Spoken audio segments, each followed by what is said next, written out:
Sí, 5 minutos, está en nuestro estudio aquí en Radio 10, Martín Lutó. ¿Cómo estás? ¿Qué tal, negro? ¿Cómo estás? Bien. Presentate vos ante la gente. Primero es un placer estar de vuelta con vos y verte acá en Argentina. Muchas gracias. Y reencontrarnos personalmente. Yo siempre recuerdo, y lo subrayé varias veces, y ellos son testigos, que cuando me operan el corazón, en uno de los primeros mensajes, yo me fui a Uruguay, uno de los primeros mensajes fue el tuyo y el de Carla.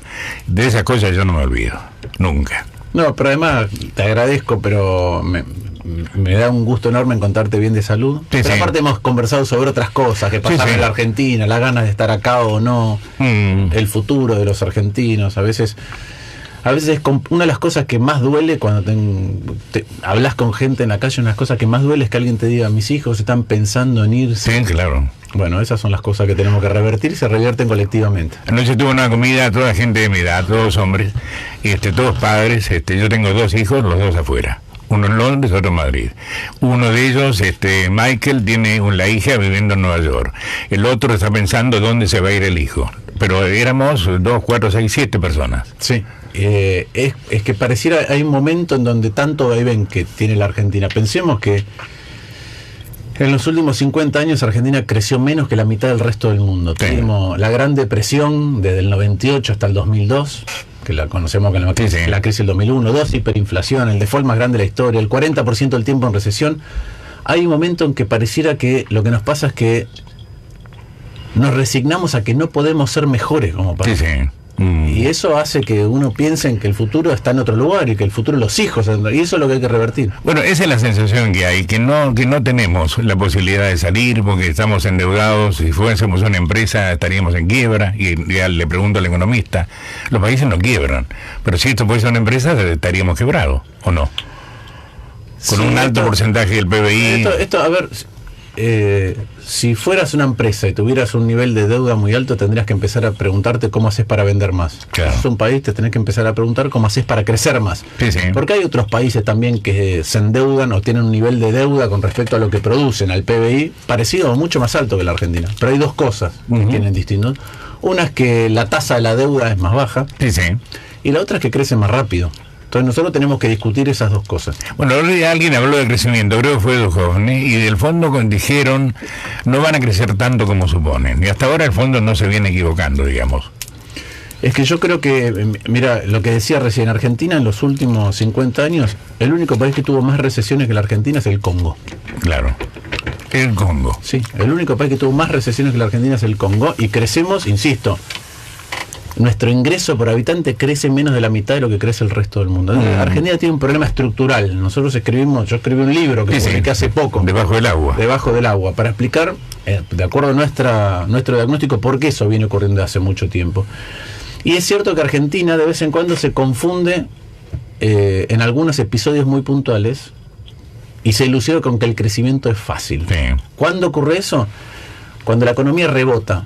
Fíjate que a los presidentes que le va bien económicamente son aquellos que agarran después de una crisis. Menem, después de la debacle de la hiperinflación, y Kirchner después de la Gran Depresión del 2001. Entonces, y hemos tenido tantas crisis que tanto daño hacen al tejido social, al tejido productivo, pero inclusive a nuestra cultura. La degradación que vivimos, esto que vos mencionabas antes, esto de polarizar, de tratar de pensar que si no estuviera el otro estaríamos mejor, que yo creo que parte de eso son las enormes crisis que vivimos, lo mismo que una de las cosas que hacen las crisis, el bombardeo permanente de la realidad, es que vos te querés refugiar en tu casa. Claro. Yo siempre digo, mi madre tenía una frase, cuando yo me compré mi primer departamento, mi madre tenía una frase que siempre la atesoro, que me dice: vos tenés que entrar al lugar donde estás buscando vivir y sentir que hay algo que está bueno. ¿Por qué? Y me dijo: porque tu casa es el lugar al que querés volver cuando el día fue una mierda. Tal cual. Está bueno. En Argentina tiene que haber una energía que te reciba bien. Pero por otro lado, los países que prosperan son aquellos en donde en lugar de refugiarte solo, salís a la vida con los demás. Y esas son las cosas que tenemos que revertir. Ahora, las crisis hacen que nos querramos refugiar, y los procesos de crecimiento no hay que tomarlos de las salidas de las crisis, porque salir después de la crisis es como agarrar un terreno con una casa en refacción con un montón de plata. Claro.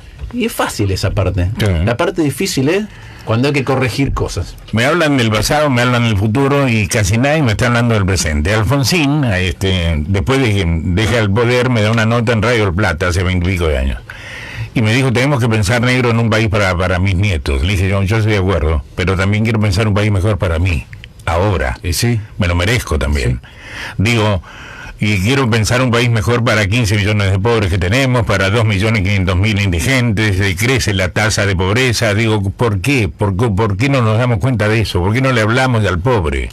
A ver, lo primero que hay que tener en cuenta es que este es un fracaso colectivo hace mucho tiempo, Sí, donde aquellos que trabajamos en el Estado o tratamos de modificar la política tenemos una mayor responsabilidad. ¿Qué quiero decir con esto? La pobreza en la Argentina hace medio siglo era 5 veces más baja. Sí. La desigualdad era la mitad. Algo profundo no funcionó. Yo creo que ese algo tiene que ver con los desmanejos del Estado que generan crisis. La historia de las crisis, el aumento de la pobreza en la Argentina Sí. están relacionadas. ¿Por qué? Porque cuando viene la crisis y la debacle, la devaluación y la inflación posterior, vos tenés que pensar quién es el que está más desprotegido.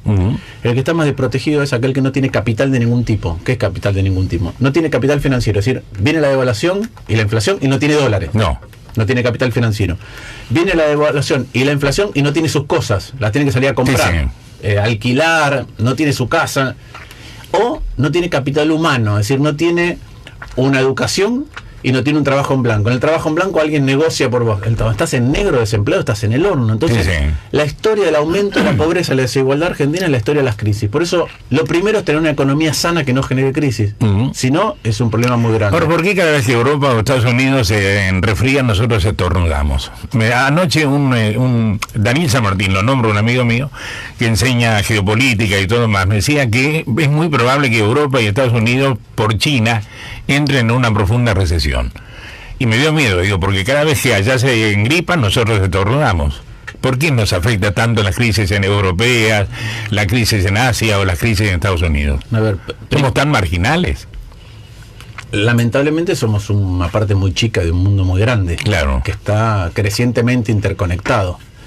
Y además generamos nuestras propias vulnerabilidades. A eso me refiero con hacer una tarea que haga que no tengamos propensión a crisis, que a veces es una tarea difícil, de sentar bases para que la Argentina no vuele, no flamee apenas viene un vientito. Claro. Complejo eso. ¿Qué es lo que le pasa a Argentina en particular por esas debilidades estructurales, pero también a Latinoamérica? Es que somos países que para poder producir somos dependientes de que ingresen dólares. Es decir, mucha parte de nuestro aparato productivo necesita importar maquinaria, necesita importar insumos, y para poder importarlo necesitas dólares, y para poder tener los dólares necesitas exportar. Y somos un país que, producto de que el Estado es cada vez más caro y es peor, no genera esos dólares. No sabe exportar. Hace décadas, te diría, 2 décadas que las exportaciones en la Argentina vienen casi estancadas. Entonces ahí hay que hacer un trabajo muy importante en encontrar. Chile lo hizo, por ejemplo, en otros países, o Corea, China, vos mencionabas. ¿Cómo haces para exportar cada vez más? ¿Cuáles son tus, 20 sectores que tienen alto potencial exportador y cómo los impulsás? Nosotros hemos tenido acá, yo en el libro pongo un video, Siam Ditela. Si nosotros hubiéramos tenido las políticas correctas, Siam sería Hyundai. Claro. Y sin embargo, ¿qué es lo que Siam, una empresa que se cayó, que ahora la tomaron los trabajadores, que después invirtió el grupo Nielsen? Entonces, los vaivenes en las políticas económicas, en las idas y vueltas, lo que hacen es generar súbitos cambios de entorno que hacen que las empresas que en un contexto funcionan bien, de golpe se los cambia totalmente y empiezan a funcionar mal. ¿Por qué nadie me dice, Martín Lustó, cómo va a ser para bajar el gasto público, que es enorme? Es enorme. Lo que gastamos en mantener un régimen democrático es enorme. El otro día descubrimos que Córdoba tiene 300 y pico municipios, por ejemplo. Sí, más, creo que va a tener 400. Bueno, 400 y pico. Eso es viceintendente, jefe del Consejo Liberante, concejales, director general de administración, director general de turismo. Significa una estructura enorme que la seguimos bancando. Sí, yo creo que hay muchas cosas, ¿no? A mí me da la sensación que hoy estamos viviendo la tercera versión de una misma crisis. Y que tiene que ver con eso que vos estás diciendo, con la poca vocación y propensión de quienes nos toca administrar el Estado de entender que estamos administrando algo que afecta a todo lo demás. Sí, sí. Porque el Estado es el 40% de la economía, pero es la salud pública, la educación pública, la seguridad, el espacio público, la infraestructura, la justicia que nos damos, la cultura con la que interactuamos, las leyes. Sí, sí. Entonces, es todo eso es el Estado. Entonces, ¿qué quiero decir con 3 versiones de una misma crisis? Cuando gastamos más dinero del que entraba, hace 20 años, más, 30 años, tuvimos hiper. Uh-huh. Hace 18 años, cuando gastamos más dinero del que entraba, tuvimos el default más grande de la historia del mundo. Sí. Y hoy tenemos un nivel de impuestos que hace imposible la producción. Y ahí vos das con algo que es la clave, que tiene que ver con lo siguiente. Nosotros, por ejemplo, adelante tenemos, no sé, botellas de agua. Sí, sí. Cada vez que vos producís una botella de agua está, no sé, el costo del PET, del plástico, sí, y el del etiquetado, y el de la impresión del etiquetado, y el de la mano de obra, y el del agua que va dentro, y el de la logística para llevarlo, y el de la energía, claro, y la logística y todo. Entonces, si vos sos otro país, Chile, yo soy Argentina, y todo eso que mencioné cuesta lo mismo, aparentemente podemos competir. Uh-huh. Pero la mitad de mi costo son impuestos. Sí. Y lo que me da el Estado. Entonces, si el combo entre lo que yo pago y lo que recibo es peor, ya no puedo competir. Bueno, va de suyo la pregunta entonces, ¿por qué no bajamos los impuestos así vendemos más autos? Bueno, entonces lo que tenemos que hacer nosotros es entender que cuando le pedimos a un empresario que compita, indirectamente estamos diciendo el Estado argentino está compitiendo. ¿Contra quién? Contra el Estado de Chile, contra el Estado de Corea, contra el Estado de China, contra el Estado de Noruega, y por ende los políticos argentinos estamos compitiendo indirectamente contra los políticos de esos estados. Entonces, eso es lo que tenemos que hacer. Ahí hay un montón de cosas que tienen que ver con el Estado y que yo menciono en el libro. Una, yo no tengo ninguna duda, es hay un enorme exceso de gasto político. Sí, claro. Enorme. Uh-huh. Enorme. Yo, cada lugar del Estado en que me ha tocado administrar, es posible bajar los gastos. Y no se administran las cosas igual en el Estado porque no es tuya. Sí, sí. Que si estuvieras en este estudio. Sin duda. Y es exactamente al revés. En tu empresa, si vos perdés plata, es tu responsabilidad. Sí, sí. En el Estado, si vos tenés plata, es tu responsabilidad para con todos los demás. Sí. Entonces tendrías que tener mucho más celo para administrar lo público que otra cosa. Principalmente ese gasto que no redunda en que me lleguen a mí los bienes y servicios. En segundo lugar, hay un montón de otras cosas que desordenan el Estado. Cuando vos tenés una mala discusión sobre los grandes ítems del Estado, obra pública. Sí. Digo, hoy vos tenés obra pública en algunos lugares, mientras, no sé, Debido tuvo 150.000 millones de dólares en sus presupuestos. Sí, sí. Y no hay ninguna obra pública que dejó Debido grande. Uh-huh. Y lo otro es las discusiones de los grandes rubros del Estado que tenés que ordenar. ¿Qué es los grandes rubros del Estado? Por ejemplo, el sistema previsional. Claro. En la Argentina hemos tocado en los últimos 25 años 8 veces el sistema previsional, que es el 38% del gasto público, sin ninguna rigurosidad. Entonces, esas son las discusiones que hay que tener. Y otra vez, si nosotros desordenamos el Estado, desordenamos la vida de la gente y desordenamos la economía, y la economía tiene propensión a crisis. Sí. Entonces, ahí me parece que hay que tener en cuenta que hay cosas que son asintomáticas. ¿Qué quiere decir asintomáticas? Es fácil recibir una economía que tuvo una crisis antes, que te limpió los problemas. Sí, sí. Entonces, por ejemplo, uno recuerda el crecimiento del principio del kirchnerismo, pero cuando asumió Kirchner, la economía, los 5 meses antes de Kirchner, Sí, sí.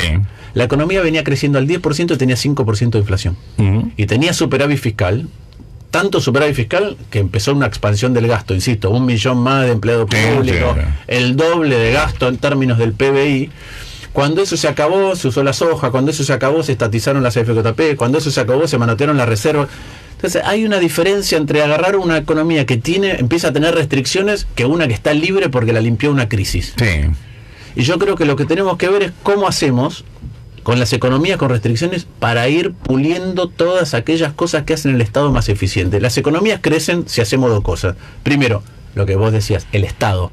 El Estado tiene que estar cada vez mejor administrado. Entonces lo que te entra, lo que pagás en impuestos te tiene que redundar en bienes y servicios públicos. Sí, claro. Si no, es muy difícil producir. Porque cualquier economista con el que hablo me dice el 50% del valor de un auto puesto en la calle son impuestos, el 50% de los alimentos son impuestos, el 50% de la ropa son impuestos. Digo, bueno, bajemos los impuestos para vender más y producir más. Así es. No soy economista, es así, criterio. Es así. Es que tenemos, ha habido un aumento fenomenal de la presión tributaria. Sí, sí. Fenomenal.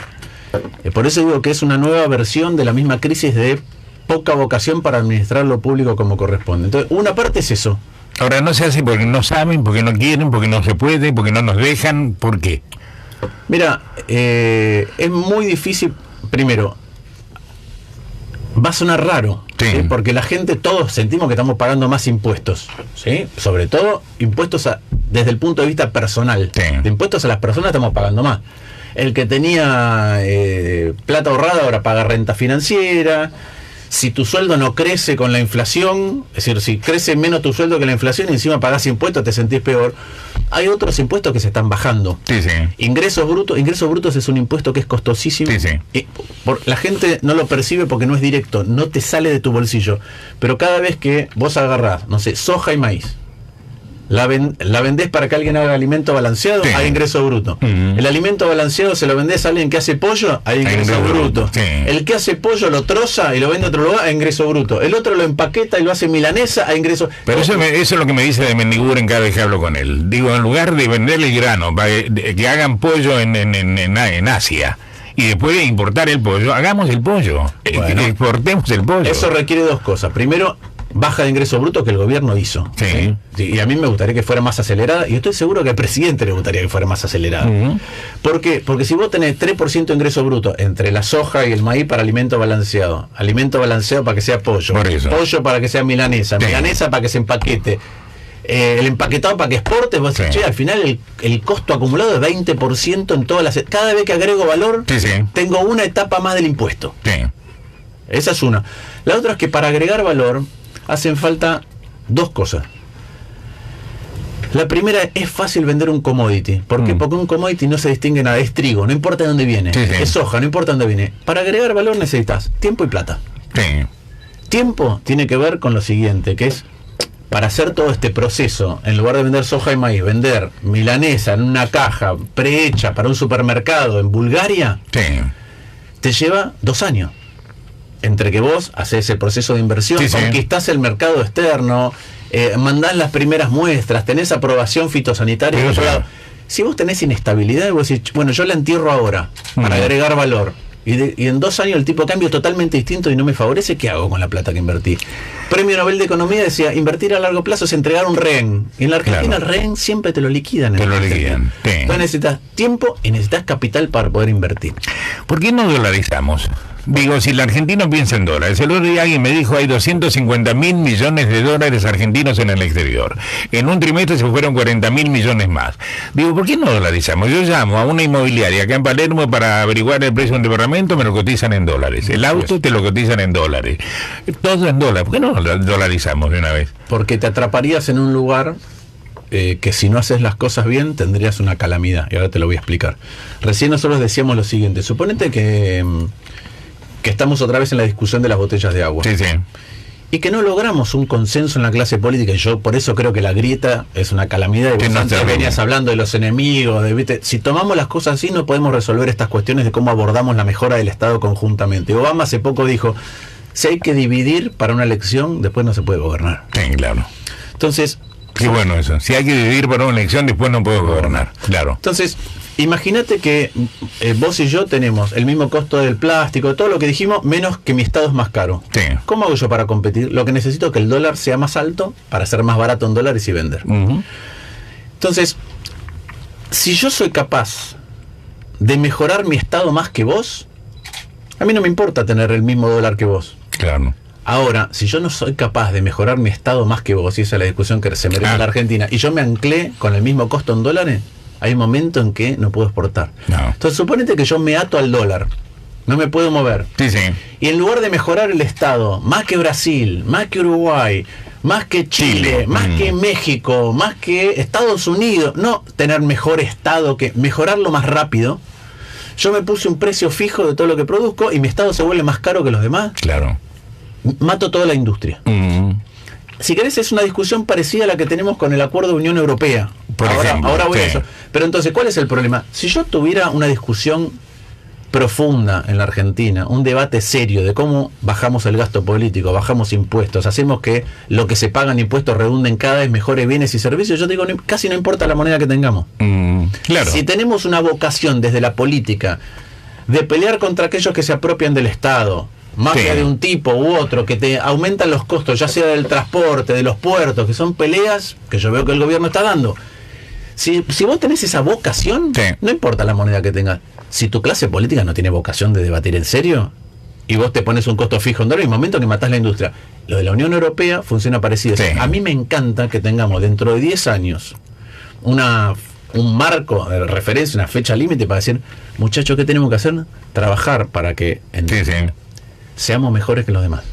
Y entonces vamos a poder conquistar mercados. Ahora, pero Martín, si no hacemos los el trabajo, tiempos, es un problema. Los tiempos de la política o de la economía no siempre coinciden con los tiempos de la gente.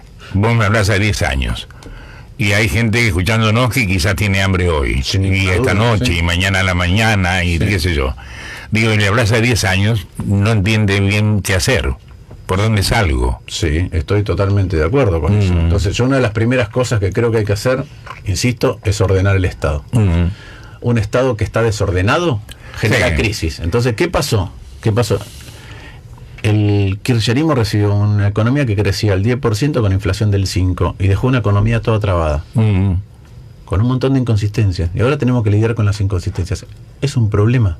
Y yo creo que cuando tenés que abordar las inconsistencias, lo que hace falta es inteligencia colectiva y más vocación. Entonces yo creo que hubo un error de comunicación. Cuando el presidente abre la Asamblea Legislativa en su primer periodo, cuando asume como presidente, dijo, no los quiero aburrir para contándoles qué estado recibí.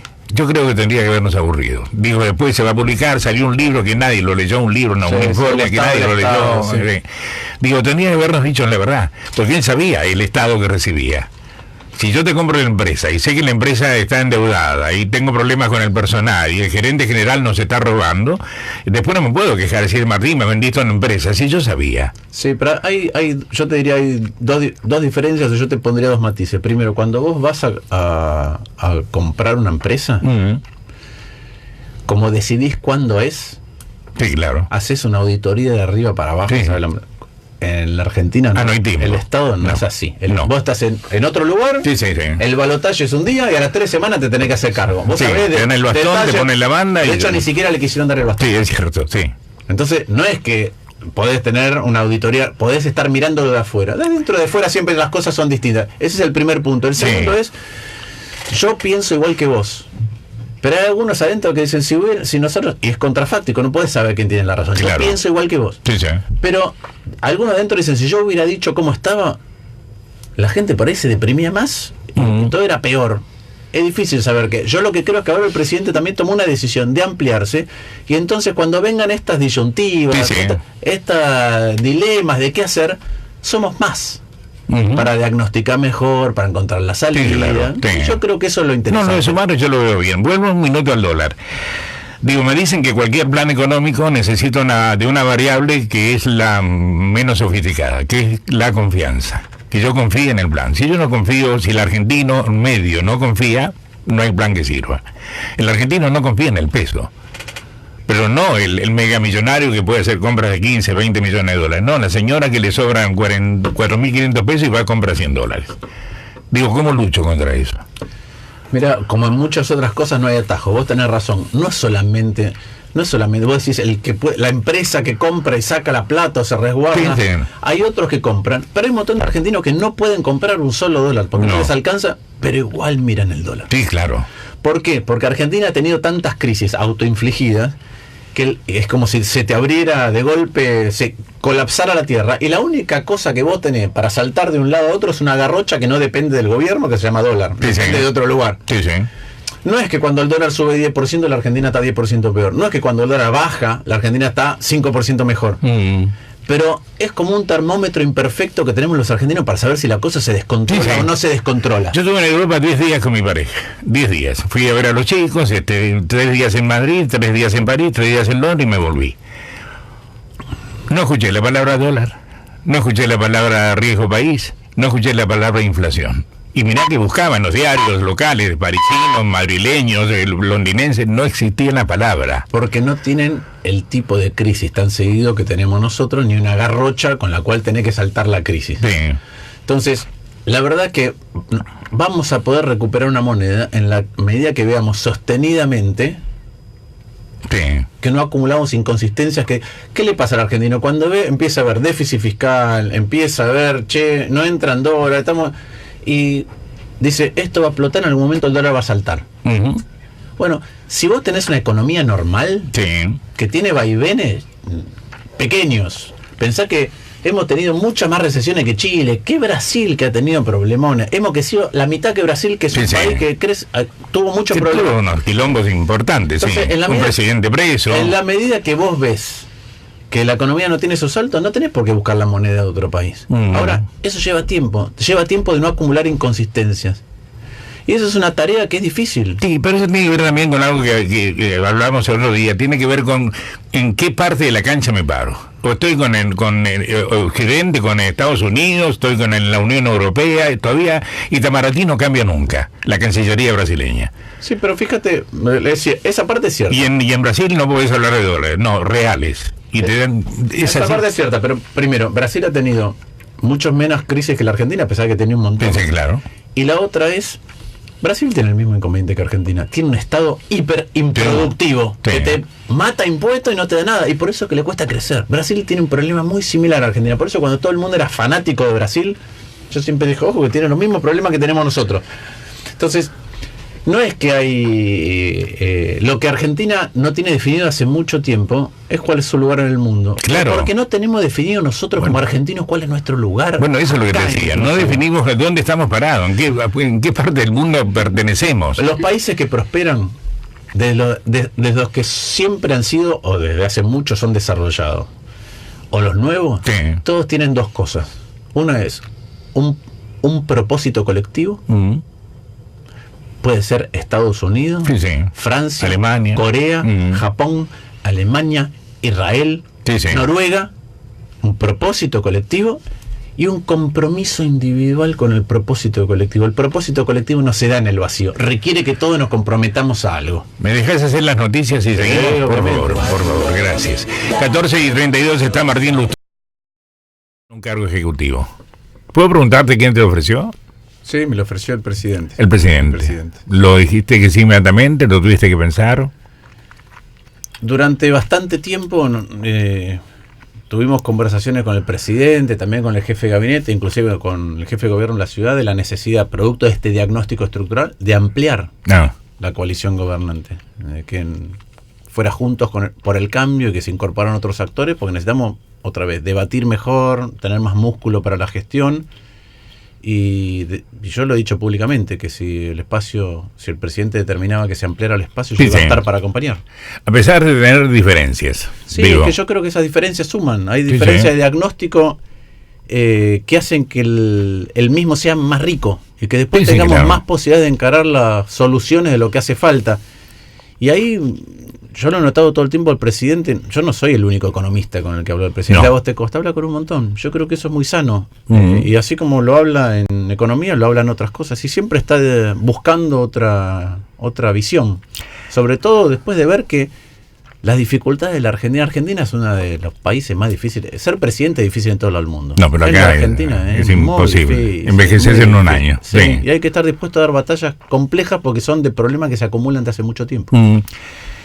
Vino un español, no sé contratado por quién, y hizo una especie de focus group o encuesta o como se llame, que terminó diciendo lo que menos le importa al argentino medio, al argentino que la está pasando mal, es la corrupción. Lo que menos le importa. Está más preocupado por el hambre, por la pobreza, por la seguridad, por la educación de sus hijos. En quinto lugar podría estar la corrupción. Porque no hemos recuperado nada de la corrupción. Brasil recuperó 3.700 millones, no sé la cantidad exacta, pero recuperó mucho dinero de la corrupción. Nosotros no hemos recuperado nada. Una Ferrari, un barco que lo tiene prefectura y alguna cosita más. Por primera vez están recuperando algunas cosas, por lo Sí, menos. sí. Pero comparado con el monto de la corrupción que tiene Argentina es muy poco. Es poco. Pero hay que insistir por dos cuestiones. Bueno, primero, eso que dice, no sé si fue Antonio Solá, no sé cuál de los Me parece. especialistas, pero es algo que suele pasar en todos los países del mundo, ¿no? Cuando la economía va mal, Mm. la corrupción sube, pero cuando la economía va muy mal, lo que quiero es que me resuelvan rápido la Claro. economía. Cuando la economía va mal, ¿por qué sube? Cuando la economía va bien, la gente no se preocupa de la corrupción. Cuando empieza a ir mal, siente que no le llega porque se la está llevando a alguien. Sí, sí.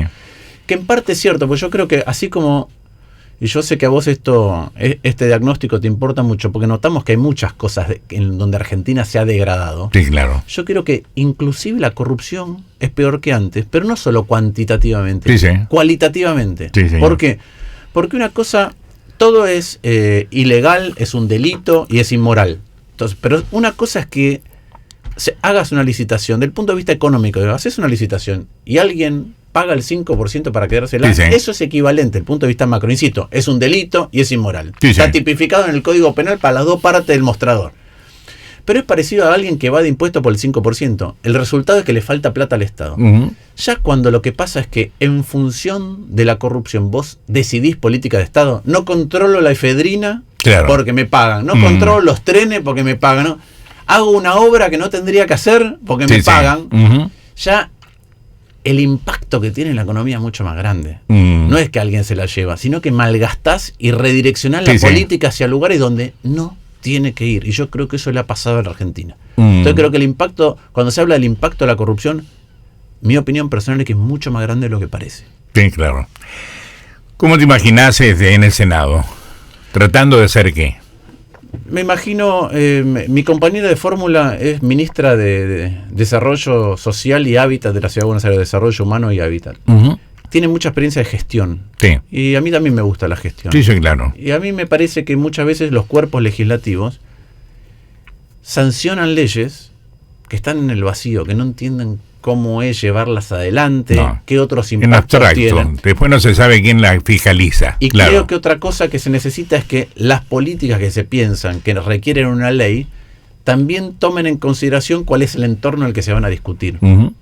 Y yo me imagino, con la experiencia que tenemos con Guadalupe, haciendo de ese puente, Claro. viendo cómo cada ley apunta realmente a devolverle el Estado a la gente, a seguir devolviendo el Estado a la gente en lugar de la sanción de un derecho en abstracto que después no se puede concretar, y del otro lado ayudar que los proyectos que vengan atiendan a la realidad del entorno político en el que después se deben discutir. Sí, sí. Mm. A mí no me gusta meterme demasiado con el pasado, pero fuiste embajador del gobierno del presidente Macri en Washington. Así es. ¿Por qué te fuiste? Porque era primero, a mí me chocó mucho cuando la expresidenta no quiso traspasar los atributos. Ah. Mucho. Y segundo... Sí, eso dolió.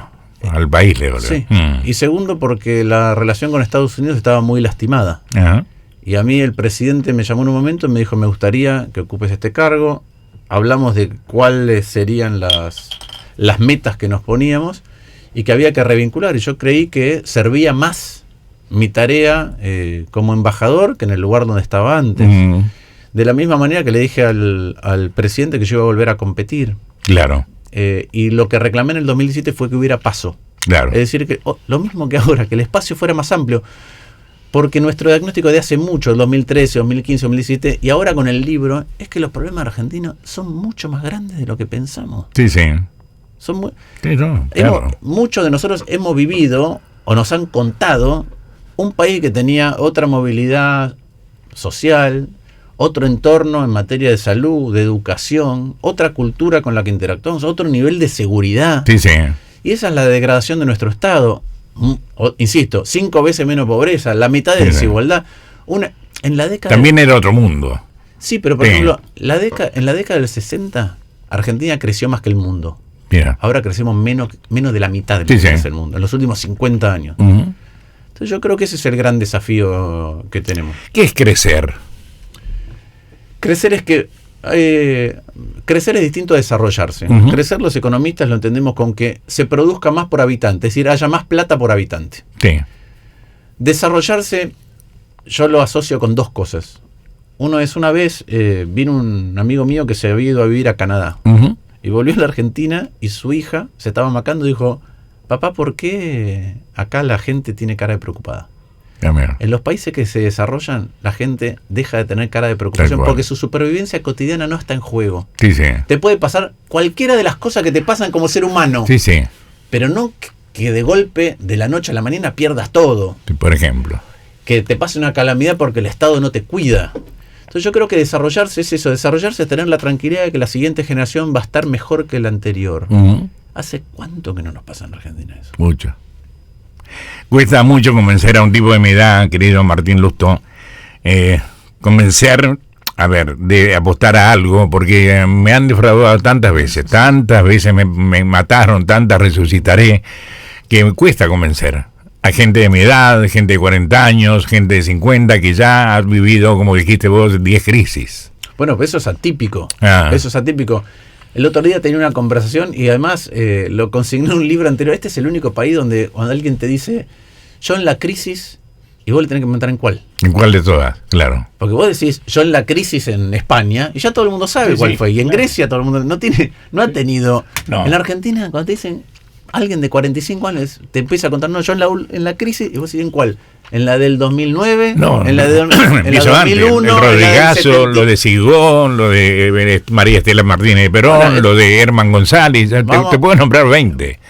Vos has viajado en Estados Unidos y en el Caribe, los huracanes tienen nombre cuando son muy grandes. Sí, claro. En la Argentina las crisis tienen nombre. Sí. Rodrigazo, hiper, o primavera, explosión de primavera, blindaje, hiper, tequila.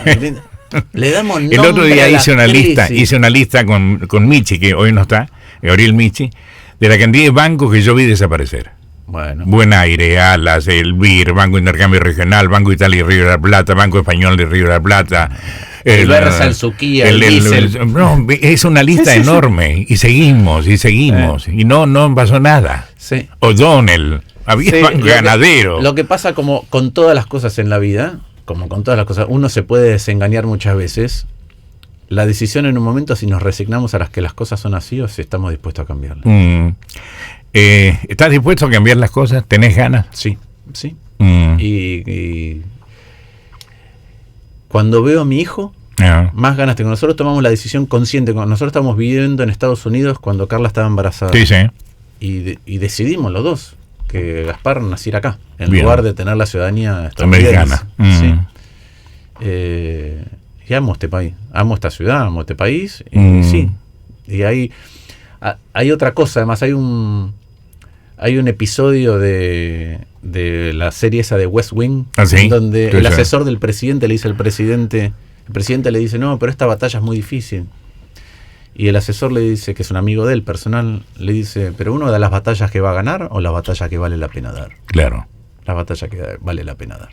Me quedo con una frase que dijiste, si tengo que dividir para llegar al gobierno, después no puedo gobernar. Sí, la dijo Obama. Me parece fantástica. Ojalá la entiendan de una vez por todas. Sí, yo veo, te digo, en conversaciones informales y en la actitud de los espacios, veo que hay más amplitud. Sí, pero no se ve en la campaña. En la campaña es agresión.